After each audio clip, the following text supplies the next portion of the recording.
Assalamualaikum warahmatullahi wabarakatuh. Shalom, Om Swastiastu, Namo Buddhaya, Salam Kebajikan. Yang saya hormati, dosen pengampu mata kuliah Hukum Bisnis, Bapak Suherdi. Sebelumnya saya izin memperkenalkan diri terlebih dahulu. Nama saya Saran Roktalia dengan NIM 1705625268. Di sini saya akan memaparkan tugas naskah perjanjian kerjasama investasi saya untuk memenuhi tugas ujian akhir semester. Pertama-tama saya ingin menjelaskan latar belakang dari perjanjian kerjasama investasi ini. Nah, perkembangan dunia usia semakin pesat dan mendorong meningkatnya kebutuhan akan kerjasama antara pemilik modal yaitu investor dengan pelaku usaha. Salah satu bentuk kerjasama uh, yang banyak dilakukan yaitu kerjasama investasi. Nah, yaitu hubungan hukum antara pihak yang menanamkan modal dengan pihak yang mengelola usaha. Berdasarkan kesepakatan bersama, kerjasama investasi bertujuan untuk meningkatkan manfaat ekonomi dari kedua belah pihak, di mana investor memperoleh untuk keuntungan dari modal yang ditanamkan, dan juga sedangkan pengelola usaha memperoleh tambahan modal untuk mengembangkan usahanya. Selanjutnya saya akan menjelaskan maksud dan tujuan dari naskah yang saya buat ini, naskah perjanjian kerjasama ini.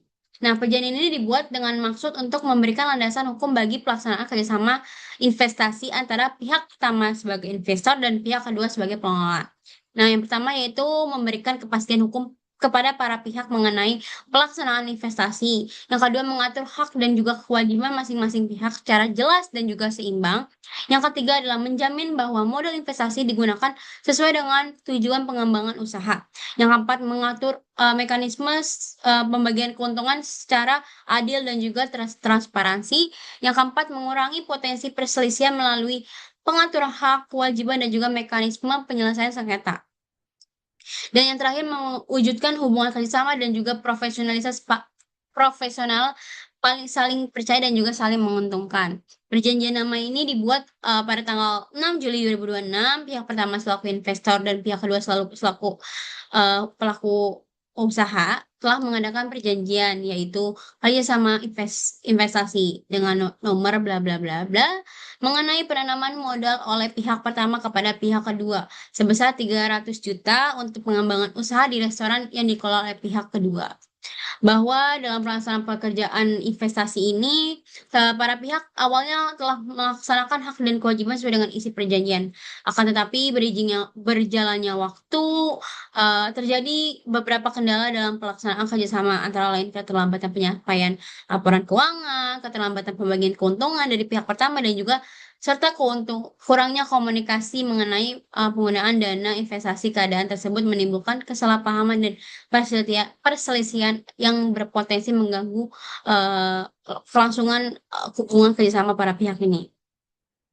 Nah, oleh karena itu para pihak sepakat untuk mengakhiri seluruh perselisihan dan yang timbul melalui perjanjian perdamaian ini, dan perjanjian perdamaian dibuat untuk sebagai bentuk kesepakatan bersama yang mengikat secara hukum dengan tujuan untuk mengembalikan hubungan kerjasama yang harmonis, memberikan kepastian hukum mengenai hak dan kewajiban para pihak, dan juga serta menjamin pelaksanaan kerjasama investasi sesuai dengan asas dan itikat yang baik, kepastian hukum, dan juga keseimbangan dan juga kebebasan berkontak yang diatur dalam Undang-Undang Hukum Perdata.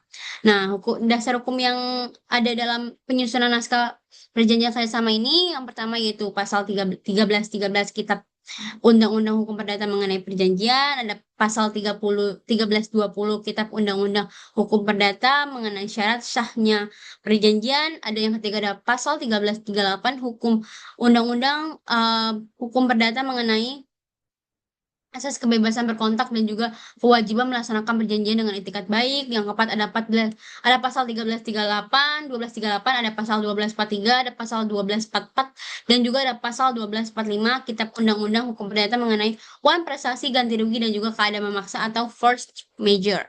Nah, Undang-Undangan nomor 25 tahun 2007 tentang penanaman modal sebagai landasan umum penyelenggaraan kegiatan penanaman modal di Indonesia. Nah, setelah eh, membahas yang sebelumnya, kita mulai dengan pembahasan yang inti dari makalah saya ini, yaitu naskah perjanjian kerjasama. Perjanjian kerjasama ini dilakukan pada hari Senin tanggal 6 Juli 2026 bertempat di Jakarta. Yang bertanda tangan di bawah ini yaitu pihak pertama Anto Subianto dan pihak kedua yaitu Catur Supianto. Anto Subianto ini bekerja sebagai investor dan juga pihak kedua sebagai direktur CV Pratama Sukses. Nah, CV Pratama Sukses ini adalah bidang usaha yang bergerak di bidang restoran dan makanan saji yang dilakukan oleh pihak kedua. Nah, pada pihak pertama dan pihak kedua melanjutkan secara bersama-sama menekan bahwa masing-masing memiliki kewenangan hukum untuk mengadakan perjanjian, tidak berada dalam keadaan yang dilarang oleh peraturan perundang-undangan, serta sepakat mengikatkan diri dalam perjanjian kerjasama dengan syarat dan ketentuan sebagai berikut. Nah, kita mulai dari pihak pasal pertama aja. Pasal pertama itu objek perjanjian yaitu pemberian modal dari investasi dari pihak pertama kepada pihak kedua sebesar 300 juta. Dana investasi yang digunakan untuk renovasi bangunan, terus pembelian mesin, peralatan modal, penambahan modal kerja, dan juga pembelian bahan baku dan sebagainya. Nah, ketiga ini pihak kedua yaitu menggunakan dana investasi sebagai tujuan sebagaimana yang dimaksud pada ayat kedua. Terus juga dana investasi tidak boleh digunakan untuk kepentingan pribadi. Dan yang terakhir adalah pihak pertama berhak melakukan pemeriksaan terhadap penggunaan dana investasi apabila dianggap perlu.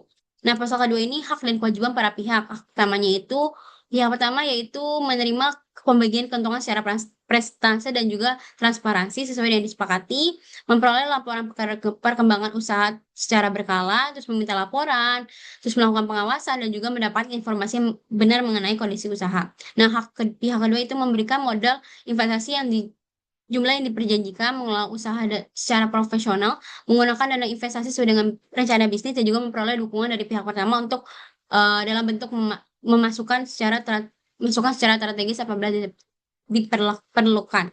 Terus kewajiban kedua pihak kedua yaitu menggunakan dana investasi secara efektif, efisien dan bertanggung jawab, menyusun laporan keuangan setiap bulan, menyampaikan laporan perkembangan usaha kepada pihak pertama, membagikan keuntungan secara sesuai dengan ketentuan yang ditentukan, terus menjaga nama baik dan tidak melakukan tindakan yang dapat merugikan pihak pertama.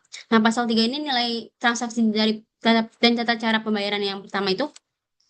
Ayat pertama itu para pihak sepakat bahwa nilai investasi menjadi objek dalam perjanjian yaitu sebesar 300 juta. Ayat kedua itu dana investasi sebagaimana di ayat 1 akan diserahkan dan juga diserahkan kepada pihak pertama dan juga diserahkan oleh pihak pertama kepada pihak kedua melalui transfer paling lambat 7 hari kerja. Ayat ketiga yaitu pihak kedua memberikan bukti transfernya dan juga kwitansi sebagai tanda bahwa dana investasi telah diterima secara sah. Ayat keempat ya pihak kedua berkewajiban menyusun rincian penggunaan dana apa saja dan wajib dipertanggungjawabkan. Ayat kelima yaitu apabila terdapat kelebihan atau sisa dana yang belum digunakan tetap menjadi bagian dari modal usaha dan tidak dialihkan kepentingan lain tanpa persetujuan tertulis. Ayat keenam yaitu seluruh biaya administrasi bank yang timbul akibat proses transfer dana menjadi tanggung jawab masing-masing. Nah, pasal keempat jangka dan waktu perjanjian. Perjanjian kerjasama berlaku dalam jangka waktu 5 tahun terhitung dari tanggal yang ditandatangani oleh para pihak. Terus yang kedua yaitu ayat kedua yaitu apabila jangka waktu sebagaimana dilakukan pada ayat pertama telah berakhir maka masih bermaksud melanjutkan kerjasama dan dapat diperpanjang dilakukan berdasarkan kesepakatan tertulis. Ayat ketiga selama jangka waktu perjanjian berlangsung, para pihak wajib melaksanakan secara seluruh hak dan juga kewajiban sesuai dengan ketentuan yang telah disepakati. Ayat kelima itu berakhirnya jangka waktu perjanjian tidak menghapus kewajiban para pihak yang belum diselesaikan dalam tanggal perjanjian tersebut. Pasal kelima, keadaan memaksa atau force majeure. Ayat pertama itu yang dilakukan force majeure apabila suatu keadaan yang terjadi di luar kemampuan dan kehendak para pihak yang menyebabkan sebagian atau seluruh isi perjanjian tidak akan dilaksanakan. Kedua itu keadaan yang dimaksud itu kayak gempa bumi, tsunami, gunung meletus, banjir dan sebagainya. Ayat ketiga yaitu pihak mengalami force majeure wajib memberitahu secara tertulis pada pihaknya paling lambat 7 hari kerja.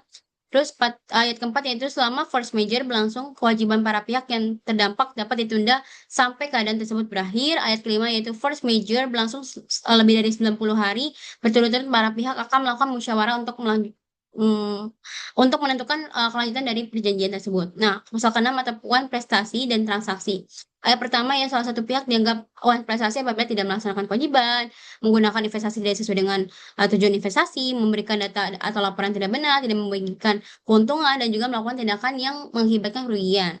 Ayat kedua, pihak yang dirugikan memberikan teguran tertulis sebanyak 3 kali, berturut-turut dengan tenggang waktu masing-masing 7 hari kerja. Nah, ayat ketiga, apabila teguran tersebut tidak melakukan luas prestasi, tapi tidak memenuhi kewajiban, maka pihak tersebut dirugikan pihak yang dirugikan berhak menuntut pemenuhan prestasi, menuntut ganti rugi, mengakhiri perjanjian, dan juga mengajukan penyelesaian sengketa. Ayat keempat, segala kerugian timbul akibat wan prestasi menjadi tanggung jawab sepenuhnya pihak yang melakukan wan prestasi. Nah, penyelesaian sengketa apabila terjadi perselisihan, maka pelaksanaan perjanjian para pihak secara sepakat untuk menyelesaikan terlebih dahulu untuk musyawarah untuk mufakat. Ayat kedua, musyawarah dilakukan paling lambat 30 hari. Ayat ketiga, apabila musyawarah tidak mencapai kesepakatan, para pihak sepakat menempuh penyelesaian melalui jalur mediasi. Mediasi tidak disepakati, sengketa diselesaikan melalui Pengadilan Negeri Jakarta Timur. Terus ayat kelima, selama proses penyelesaian sengketa berlangsung, para pihak tetap berkewajiban melaksanakan bagian perjanjian tidak persengketakan. Nah, pasal 8 itu ketentuan tertutup penutup, yaitu perjanjian dibuat atas dasar kesepakatan para pihak, terus hal-hal yang belum diatur dalam perjanjian akan diatur kemudian melalui adendum. Adendum sebagaimana di ayat 2 merupakan bagian yang tidak terpisahkan dari perjanjian ini. Ayat keempat, itu perjanjian ini dibuat 2 rangkap asli, masing-masing bermaterai cukup cukup dan mempunyai kekuatan hukum yang sama.